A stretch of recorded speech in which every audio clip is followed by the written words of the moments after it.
Құрметті көрермендер, мен Әсем Құралбекқызы. Өміріміздің елеулі күндері ұзату, үйлену тойында ең әдемі киімді кигіміз келеді. Бүгінгі таңда той көйлектерінің, ұзату көйлектерінің бағасы қанша және соңғы үлгілер қандай? Кәсіпкер бағдарламасынан білетін боласыздар. Ал енді неке салонына кеттік. Сәлеметсіздер, қалайсыз? Жақсы, рахмет. Көңіл-күйіңіз қалай? Күшті. Жақсы ма? Жақсы, рахмет. Сіздердің бір салондарыңызға келіп, қазір тойға қатысатындай, бір ерекше сезімде болып тұрмын бар ғой. Күнге осындай көңіл күйде жүресіздер ма? Иә, әрине біз клиенттерімізге әрине көңіл күйіміз көтеріңкі, қуанышты болады күтіп алғанбыз. Себебі біздің басты кәсібіміз содан не қалады, клиент күткен кезде күліп қарсы аламыз. Олай болса, онда сіздің салоныңызды көрейік, көйлектеріңізді көрейік, өзіңіз бәрін айтып түсіндірсеңіз. Иә, ішке кірейік. Шахназа, сіздің енді салоныңыз керемет, көзіміз жарқырап, сонда бір қайсына қарарымызды білмей отырып, алдымен өзіңізден бастасақ. Осы салаға қалай келдіңіз? Не үшін той көйлектері? Не деген кәсіп көп қой? Мен енді той көйлектерді таңдаған себебім, мен өте қызығатын едім. Әдемі көйлектерге қызығам да өзім. Сол үшін менің басты мақсадым той көйлектерді бір басқалардан ерекше қылып алып келу, басқаға ұқсамау менің басты мақсадым. Содан той көйлегінен бастап өзім көргем. Басына жай бастағам. Азғантай кейін бірдеңнен өстіп көтеріліп, осындай көп көйлектер ала бастадым. Ең алғаш енді тұрмыстасыз, отбасылы әйелсіз ғой. Өзіңіз той көйлегіңіз есіңізде бар ма? Тойға қандай көйлек кидіңіз? Қайдан алдыңыз? Тойға алған көйлегім есімде, әрине. Жалға алдыңыз ба, сатып алдыңыз ба? Жоқ, жалға алғам. Қанша еді сол кездегі бағасы? Сол кезде 3 күн болады ғой бізде той. Иә. Бала жақ, қыз жақ дегенде ЗАГС әдемі бір күн. Сол кезде 3 көйлекті, 3 новый көйлекті 100 000 теңгеге алғам сол кезде. Сол кез, бұдан қанша жыл бұрын? 10 жыл бұрын. 10 жыл бұрын. Ал қазір көйлегіңіз қаншадан? Ең арзан көйлегіңіз? Бізде ең арзан көйлек 80 000-нан басталады. Қанша теңгеге дейін? 220 000-ға дейін. 220 000-дық көйлек ол бізде первый прокат деген болады. Бірінші прокат. Новый көйлекті, если кием десе 220 000-ға дейін. Біз көрермендерімізге айтып өтейік, өйткені мысалға көп ойлауы мүмкін, неге бағасы қымбат деп ше. Бұл той көйлегіне тағы басқа нелер кіреді? Той көйлегіне прическа, макияж, гүл, аксессуар, сосын бізде гулянка болады ғой. Гулянка қосылып, тағы бір көйлек подарок береді. Яғни 1+1 десеңізші. Жақсы, керемет. Сіздің енді көйлектеріңіз өте ерекше. Қай елдерден алып келесіздер? Біз Турция, Украина заказбен алдыртамыз. Сапасы жағынан қалай? Сапасы жағынан өте қатты ұнайды өзіме. Өзіңіздің көйлегіңіз толады ғой. Бір көйлек қанша уақыт қызмет етеді? Бір көйлекті біз 3 рет кигізе аламыз максимум. Сосын сразу распродажа істеп басқаларға сатып жібереміз. Сонда қараңызшы, бір көйлекті небәрі 3 рет кигізесіздер, неге аз? Мен бір 10-20 рет бір үлкен бір ұзақ уақыт қызмет ете ма деп ойлап жүрмін ғой. Жоқ. Өйткені бізде тез жаңалату керек қой біздің коллекцияны. Бізде қыздардың қызығушылығын арттыру үшін бірінші мақсатта жаңалату бізде. Мысалға 3 рет киді дейік, бір 3 рет кигеннен кейін тастар түсіп, сөтіліп сондай бола ма? Мысалға ол 3 рет киген көйлек бәрі сол есінде тұратын сияқты жаңағыдай әдемілігінде. Жоқ, тастар төгіліп, онда ештеңе қылмайды, потому что бізде сапасы күшті көйлектер, бізде очень качественный көйлектер болғаннан кейін 3 рет киілгенін сіз байқамай да қаласыз, киілмеген. Сән үлгісі қайталана бермес үшін қайтадан жаңағыдай тапсырыс беріп отырасыздар ғой. Иә. Қайта бір затты қайта алмаймыз. Бір көйлек екінші рет қайта алмаймыз. Яғни мысалға жаңағыдай сіздің салоныңыздан қыздарымыз алады ол той көйлегін, яғни мысалы туыстарының, достарының, құрбыларының киген көйлегін өздерінің тойларында кигісі келмейді ғой. Мен солай дұрыс түсініп отырмын ба? Дәл сондай. Олай болса, қазір сіздің көйлектеріңізге барып көрейікші, сапасын көрейік, тіпті өзіміз киіп көрсек те болатын шығар. Иә, болады. Енді сапасын айтып жатыр қой, мынау деген енді мынандай жең енді білмеймін. Мынандай жеңді көйлектерді таңдай ма қыздар? Иә. Бізде өте көп сұраныс болды бұл көйлекке. Қыздар өте айтты, осы көйлекті алдырып беріңіз деп. Сол өтініш бойлы біз осы көйлекті алдырдық. Бұған сұраныс өте көп. Бұл енді фасонның аты қандай? Бұл фасонның аты кюрен фасон. Бұндай көйлектерді вечерний көйлектерде де кездессе болады. Бұндай фасонда. Енді соған свадебный көйлекті алдырдық. Қыздардың қазір осы сәнде ме әлде бұл сәннен неғып бара жатыр ма? Жоқ, бұл осы ең сәнді новинки 2020 дегенде самый люксовый көйлектердің ішінде. Мына көйлектен ары бері шыртқан кезде білмеймін енді не деген салмақ мынау. Оны қыздар әдемі болу үшін ғана сонша салмақ қанша килограмм тұрады мына көйлек? Көйлектің салмағы 15-20 килограмм Бұл шығады. көйлекпен енді қозғала аласыз ба? Иә, кигеннен кейін уже дене көтереді ғой. Сол кезде уже қозғала аласыз. А так бүйтіп көтерсеңіз қолыңыз ауыр сияқты болады. Киген кезде Ал қыздар қазір қандай сән үлгісіне былай бет бұрып жатыр? Мысалы, мынандай кең көйлекке ме әлде жабыстырып түзуге ме, қайсысына жаңа сұраныс көп? Әр кісінің, әр қыздың вкусы әртүрлі. Бізден сұрайды, жабыстырған көйлектерін өте аз сұрайды. В основном осындай пышный бірақ бұл енді әдемі көрінетін сияқты. Және тойда да өзіңді бір ханшайым сияқты болып, той деген бір-ақ рет қой, сондықтан да таңдайтын сияқты. Ал тастары жаңағыдай түсіп қалған жағдайда не істейсіздер? Жоқ, бұлардың бәрі тастары бүйтіп қарасаңыз жақыннан полностью ручная работа, қолмен тігілген. Бұл жабысқан емес, бұл онша-мұншаға түсіп қалмайды. Оны бүйтіп қайтып қатты жұлқыламаса түспейді. Енді сіздің салоныңызға қаншама қыз-келіншектер келеді, тойдан алдын қобалжу бола ма, еркелік бола ма, бір қанша көйлек кисе де ұнамайды, я болмаса жандай тым жоғары талап қояды. Бәрісіне бір қиын клиенттер болды ма? Бізде, шынын айтсам, бізде өте көп ондай қиын клиенттер, потому что әр қыз өзінің тойында ерекше болсам дейді, көңіл күйі түсіп келеді, көтеріліп келеді дегенде, бірақ сол көңіл күйі түсіп келген қыздарға біз әрекет жасаймыз барынша. Осы салоныңызда бүкіл көйлекті киіп көрген қыздар да бар ма? Бар, ондай қыздар да бар. Сосын кіммен келеді таңдауға? Осы ақ көйлектер болсын, қыз ұзату көйлектер болсын? Мамасымен, или күйеуімен, жұбайымен, болмаса енесімен келеді.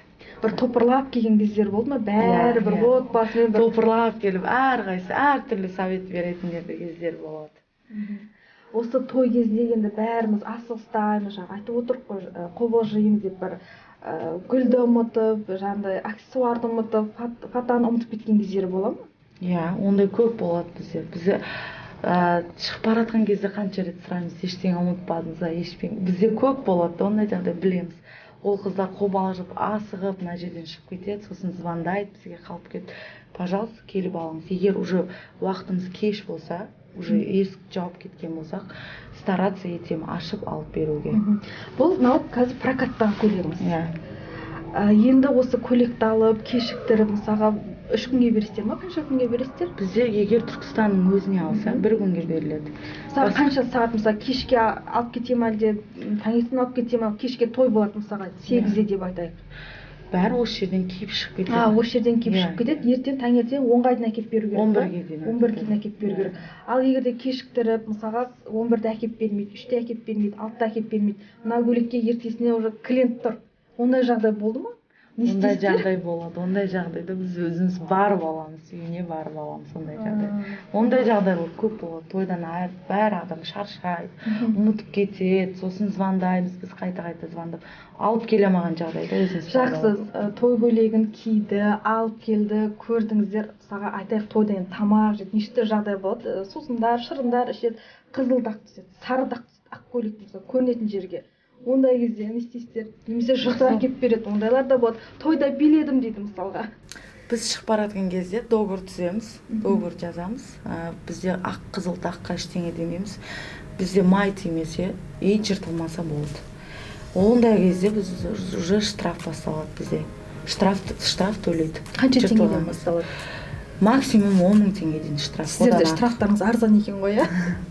Бізде одан артық штраф көтермейді уже. Сонда қызыл дақтар ақ көйлекке тиген, ол кете береді. Май ғана кетпейді ғой, сонда салат, тамақ, торт бәрі кете береді, жыртылып, май тимесе болды. Жақсы. Енді су жаңа көйлектеріңіз болса, соны көрейікші.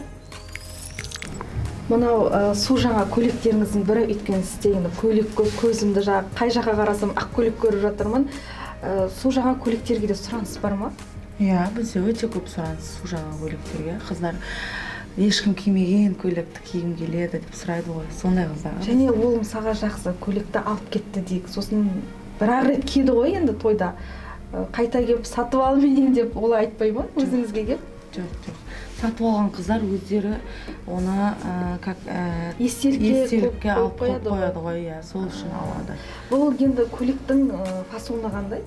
Фасоны бұлардың ең орысша айтқанда фишкасы жеңінде. Бұл жең өте қазір модный жең болып жатыр 2019-2020.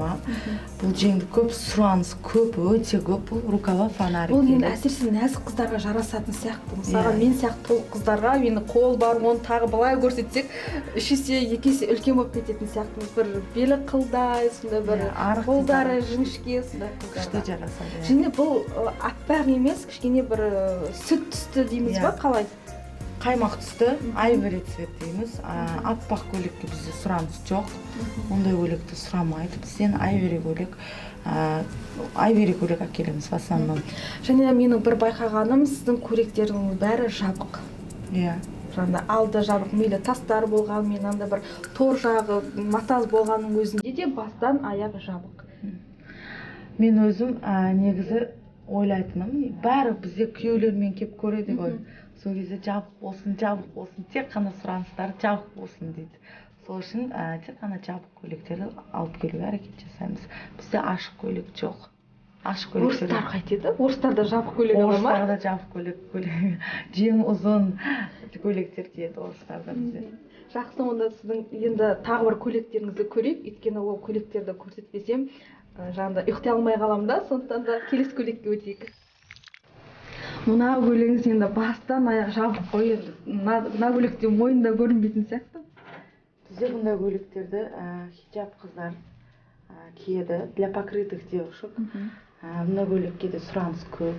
Өте қазір бізде өте жабық ораған қыздар көп. Сол қыздар үшін әкелінген көйлек. Бұл көйлек енді басқа көйлектерге қарағанда мүлде басқаша. Мысалы оюлары бастан аяқ етегіне дейін түсіп тұр да.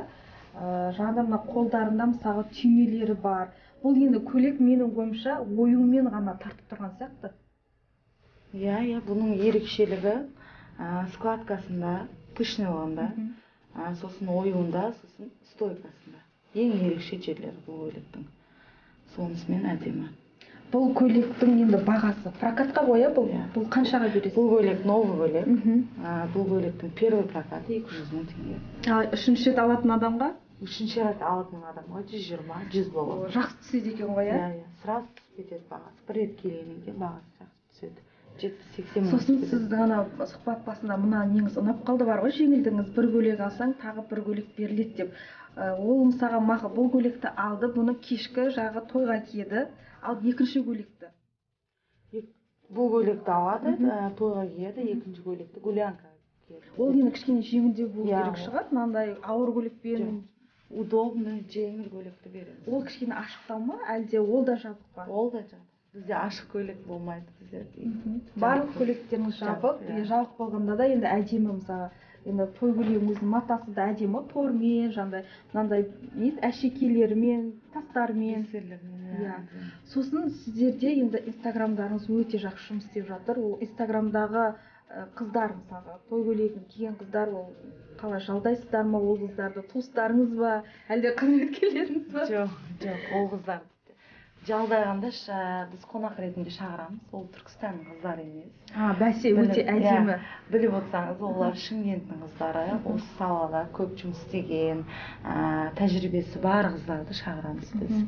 Сондай қыздарды шақырамыз. Олар тәулік бойы сіздердің киімдеріңіз не қыла ма, жаңағыдай киіп түсе ма, олар қалай жұмыс істейді? Өйткені күніге жоқ дегенде бір 3-4 пост, мысалға, немесе 2-3 видео, ол қалай ол күніге, әлде жоқ, бір шақырған кезде қолын түсіріп аламыз. Бір шақырып алған кезде, мысалы, сіздер қанша түсіресіздер, қанша видео кіреді, қанша сурет кіреді? 10-20 ма? Әрқайсы көйлектің суреті 10 суреттен болады. Оны өз фотограф түсіреді. Ал видеода өз түсіреміз. Бір көйлекте 3 видео түсіреміз. Отырып, тұрып, жүріп дегенде. Сол Ол қыздарға қанша төлейсіздер? ол қыздардың өзінің сұранысы бойынша ақшасын береді. 5-10-нан бастала ма? 40, 50, 80. Енді қараңшы, бәрі қызығады мысалға ше, кәсіп бар адамдарға, ой, той көйлегі бар, қандай күшті деп енді қазіргі мынау сұхбатыңызға қарап ше, бұл бизнестің шығындарын айтып өтіңізші. Бұл бизнестің шығындары өте көп. Бұған шыдай алатын адам шыдайды. Шынын айтқанда бұл ақ көйлек деген өте нәзік зат қой. Сол үшін ақ көйлекпен жұмыс істеген кезде бұл кірлеп қалады, дақ кетпей қалады. Бірінші шығыны мысалы химчистка. Химчистка кетеді, аха. Екінші шығыны мысалы қызметкерлеріңіз жүгіріп жүрді. Мысалы қыздарыңыз бірде киініп алды дегенде шаш үлгілер түстеріне дейін бірде ше. Екінші шығыны ол сіздің қызметкерлеріңіз. Үшінші шығыны сол брак болған кезде көйлектер. Брак болып келу де мүмкін ғой. Брак болып келу де мүмкін. Или басқа фасон, мен ұнатқан фасон емес, басқа біреуін салып жіберу мүмкін. Ондайда адасады ғой. Сол кезде уже мен қайтып беріп жіберіп саламын. Және де мысалға модель қыздарымыз бар, фотограф бар. Олар да шығын ғой. Бәрі шығын ғой. Иә. Қанша пайда қалады айына? Bir кем дегенде? Бүйтіп айта алмаймын, бірақ 200-300 максимум. Таза ұстайсыз әйтеуір. В основном мен жаңалта беремін ғой көйлектерді, ұстамаймын да, қолымда ақша. Яғни бизнеске салып отырасыз өзінің ақшасын. Иә. Сол кезде енді шын мәнінде клиент те көбейеді, және де сіздердің өзі нелеріңізде жаңағы салонның аты да леди ғой, оның да беделі де асады деп ойлаймын. Енді ақ көйлектердің бәрін айттық, талқыладық, көрермендерге де түсінікті деп ойлаймын. Енді жағында қазақи ұлттық нақыштағы көйлектерге өтсек. Мына көйлекті кию үшін бойың білмеймін, қанша болу керек? 180 болу керек шығар? Жоқ, бой деген не обязательно. Себебі аяғыңызға каблук кисең, қанша биік каблук кисең, сонша көтеріледі. Бұл көйлек жағында көлемі бойынша ма? Размері бойынша ма бұл көйлек? Иә, размері бойынша 42, 44, 46 ай кетеді. Енді мына көйлек әдемі мысалға ше, өте бір ерекше тігілген қазіргі ше, мысалға соңғы үлгіде дейміз ба, заманға сай дейміз ба. Енді кезінде осы қазақтың ұлттық киім қыздарына қарап, ұзату тойында жаңағыдай киіміне қарап жағы мәртебесін, қай отбасына шыққанын аңғарған екен. Енді қазір де сондай деп ойлаймыз. Қанша әдемі болса, сонша қымбат болады. Енді бұны байдың қыздары алатын шығар бұл көйлекті? Жоқ, тек қана байдың қызы емес, орташа жағдайдағы қыздар алады бұны. Бұндай көйлекке спрос көп. Бізде әсіресе қыздар ұзатуға киеді бұны. Ұзатуға киеді, қазақша национальный киім деп іздеп сұрап келеді. Енді қараңшы, бұрын енді осыдан 5 жыл бұрын, 10 жыл бұрын ұзату тойына барған кезде, мысалы әпкелерімізді айтайықшы, жаңағыдай бір ақ көйлекпен, я болмаса бір тек қана бір түсті, мысалға ашық қызыл түсті киіммен шығып кете беретін. Ал қазір мысалға мына түс фиолетовый деп мысалға айтып жатыр. Мынау ашық бір розовый түстер ғой. Сонда қазір түстердің бояулары да, яғни жаңағыдай той ұзату көйлектеріне деген талғам да өзгеріп бара жатқан сияқты. Иә, қанша яркий цвет болса, сонша жақсы. Бірақ мына жерде мысалы 3-4 түсті араластырған, ақ, фиолетовый, қанығы, ашығы мысалға да. Ол түсті қанша светлый болса, сонша жақсы деп. Бірақ негізі қызыл цветке өте сұраныс көп. Сұраныс көп қой. Қызыл цветті өте көп киеді қыздар. Бұл көйлек енді той көйлектеріне қарағанда жеңіл шығар? Иә, бұлар өте жеңіл. Бұлардың ауырлығы 2-3 кило ғана шығады. Бұларды өте жүруде оңай, удобно дейміз ғой, сондай. Жарайды, онда тағы қазақша көйлектеріңіз бар екен, соған да бір өтейік. Мына енді қызыл көйлекті өзіңіз түсіндіріп айтып өтсеңіз. Бұл қызыл көйлектің ерекшелігі жеңінде. Жеңі полностью оюлармен түскен, жеңінде де. Бүйтіп жақындап қарасаңыз, бұлардың бәрі дизайнерская работа деп айтамыз. Материалының өзі королевский бархат. Жақындап қарасаңыз, бұның бәрі ручной қол еңбегі. Бұған айлап уақыт кетеді, бұны бітіру үшін. Бұл оңай жұмыс емес. Тағы да бұл аппликация жасалынған түрі емес бұл көйлек. Тамаша, көрінді сіздердің көйлектеріңіздің сапасы, үлгісі шын мәнінде өте ерекше, бір кем кездесетін көйлектеріңіз бар екен. Енді әшекей бұйымдарға өтейік. Жарайды. Әшекей бұйымдарыңыз керемет. Мен бірден енді қолыма сізден рұқсат сұрамай алдым. Бұның сіз айтып отырсыз диадема. Бұны қай кезде тағады? Ұзатуға шығар алдында қыздар диадемамен шығады, ал сәукелені ұзатудан алдын, көтеріп алып шығудан алдын мамасы басына тағады қыздың. Ал басында диадемамен шығады. Қандай керемет. Енді мен ана ше тақпасам болмайды. Енді ақ той көйлектеріңіз кимесем де. Әрине қыздарым көмектеседі ғой сізге. Көмектесіп жіберіңіз. Маған қалай тұрады екен? Жарасам екен маған? Иә, әдемі. Енді сізге дейін мен бірнеше жағы кәсіп иелерімен сұхбаттасқан болатынмын. Енді сізбен сұхбаттасайын, той көйлектерімен енді біз ырымшылмыз ғой, ниет етеміз. Құдай қаласа тұрмысқа шығып жатсам, өзіңіздің бір әдемі той көйлегіңізді, қыз ұзату көйлегіңізді, тағы сіз енді жаңағы жеңілдіктеріңіз бар екен ғой, бір көйлекке тағы бір көйлек қосып береді екенсіз. Әшекей бұйымдарыңызбен сол жағы көйлектеріңізді алып тойымда киіп сізді қонақ ретінде шақырам деген сондай бір ниетпен келіп отырмын. Құдай қаласа біз сізді өте асыға күтеміз. Әрине сіздің көңілінен шығатын көйлек тауып беремін деген үміттемін. Жалпы ашық сұхбатыңызға, өзіңіздің салоныңызға, жалпы кәсібіңіздің жандай бір тыныс-тіршілігімен таныстырғаныңызға көп рахмет. Қызметкерлеріңізге рахмет. Камера арқасында қызметкерлеріңіз жүгіріп, әйтеуір шашпамызды көтеріп жүр ғой, киімдерді ары сүйреп, бері сүйреп, киімдердің салмағы бар дегендей. Және де бүгін бір әдемі сұхбат болды деп ойлаймын. Сізге рахмет, уақыт бөліп сұхбат бергеніңізге. Сізге де үлкен рахмет. Сіздің көмекшілеріңізге де өте рахмет. Тағы келіп тұрыңыздар, тағы сұхбат алып тұрыңыздар. Жоқ демеймін. Рахмет, сау болыңыз. Жақсы, сау болыңыз.